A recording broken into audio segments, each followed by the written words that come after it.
আজ পর্যন্ত আমি কোনো রাজনৈতিক নেতাকে এত সুন্দরভাবে কথা বলতে ভাই শুনিনি। আপনি যদি কোনো রাজনৈতিক দলের সাথে যুক্ত না থাকেন তাহলে কিন্তু আপনারও কথাগুলো ভালো লাগবে। কি বলছে ইনি, চলুন শুনে নিই। ভোট আসছে, যাকে ইচ্ছা ভোট দেবেন।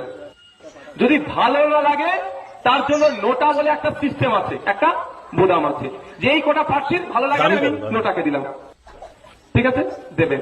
কিন্তু একটা অনুরোধ আপনাদের কাছে, দিনের শেষে প্রতিবেশী, এটা মাথায় রেখে রাজনীতি করবেন বা ভোটাভুটিতে অংশগ্রহণ করবেন, বা যারা হিংসা করতে বলে সেটা থেকে দূরে থাকবে। এই এলাকায় একটা হিংসা হলো, হিংসায় ক্ষতিগ্রস্ত কারা হবে?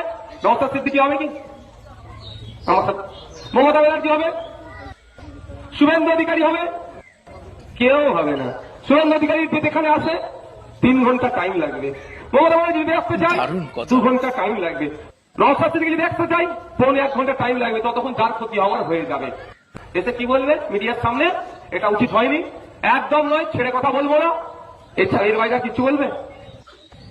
যার মায়ের যাবে সে বুঝতে পারবে, যে স্বামী আরা হবে সে বুঝতে পারবে, যে পিতা আরা হবে সে বুঝতে পারবে। আমার অনুরোধ, নির্বাচন আসছে, আমাদের মনে 29 এপ্রিল ভোট নয়, আমাদের এই সেকেন্ড ফেজে না, সেকেন্ড ফেজে। তার আগে অনুরোধ হচ্ছে এটাই, যার যাকে ভালো লাগে ভোট দেবেন, যার যাকে ভালো লাগে ঝান্ডা কাটে নিয়ে ঘুরবেন, যার যাকে ভালো লাগে তার মিটিং মিছিলে যাবেন, তার নামে জয় ধ্বনি দেন, ওতে আমার কোনো বিরোধ নেই।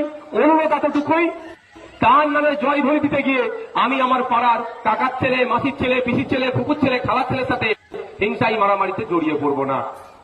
কারণ আপনি এমএলএ করে ওনাকে পাঠাবেন, 1,21,000 টাকা মাসে পায়। তা অনুরোধ এটাই, কার সাথে মারামারি করবেন আর কার জন্য মারামারি করবেন? যার জন্য মারামারি করছেন সে এসি রুমে বসে চা খাচ্ছে, আর যার সাথে মারামারি করছেন আপনার কাকার ছেলে, মাসির ছেলে, পিসির ছেলে, দীর্ঘকাল একসাথে বসবাস করে।